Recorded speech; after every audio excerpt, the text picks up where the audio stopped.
Okay, let's be real. We've all been there, right? Trapped in one of those really difficult customer conversations that feels like it is just going absolutely nowhere.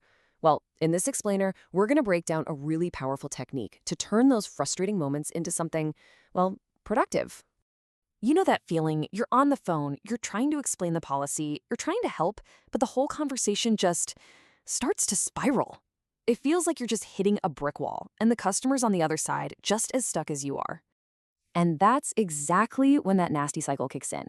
The customer gets frustrated, which makes you get defensive, and then all of a sudden, you're not even solving a problem anymore. You're just two people stuck in this loop of conflict where nobody, and I mean nobody, wins. But what if winning the argument wasn't the goal at all? The real key here, the way to break out, is to make a fundamental shift in your objective. To get out of that cycle of frustration, you have to completely change what you're trying to achieve in the first place. This whole approach is called cooperative communication. And let's be super clear about this. This isn't about just giving in or letting the customer have whatever they want. No, it's about a strategic reframing. It's about you taking control of the conversation's direction and guiding it somewhere that's actually productive. This quote right here really gets to the heart of it. Your job isn't to be a gatekeeper or an opponent. It's to be a guide. Your entire goal is to get that customer to see you as their partner in solving their problem.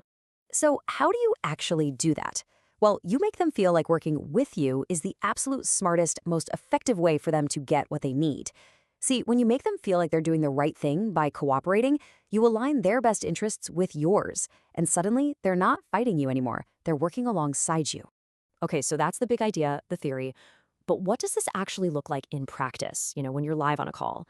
Let's break down the practical strategy for actually moving from a conflict to real cooperation. This right here is the core mental shift. The old way of thinking is all backward looking, right? It's stuck on who was right or wrong about the problem. But the new focus, it's all forward looking. It just says, okay, that happened. Now, how do we fix this together?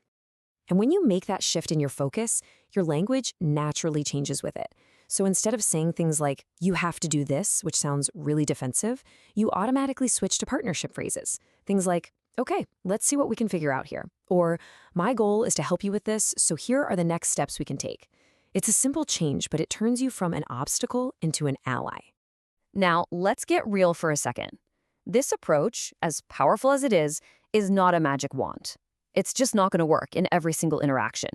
And it is so important to acknowledge this. Some customers, for whatever reason, are just not going to be open to cooperation no matter what you do. Being able to recognize when you're in one of those situations is just as important as knowing how to apply the technique itself. This is a tool, not magic. So, how can you start applying this today? Let's pull everything together into a simple, memorable framework you can use the very next time a conversation starts to go south. Really, it all boils down to a simple 3-step process in your head. First, you have to recognize it. Recognize that moment you feel yourself tensing up, getting defensive, that's your signal. Second, reframe. You have to consciously tell yourself, my goal is not to win this argument, my goal is to get a partner. It's an internal switch you have to flip. And third, guide. Use that partnership language we talked about to actively lead the conversation towards a real solution. So look, if you walk away with just one single thing from all this, let it be this. Your goal is not to win the argument. Your goal is to win a partner in solving the problem. That is the fundamental shift that changes everything. So I'll leave you with this question to take with you. In your very next challenging call, what's the one thing you can say or do to start making that customer your partner?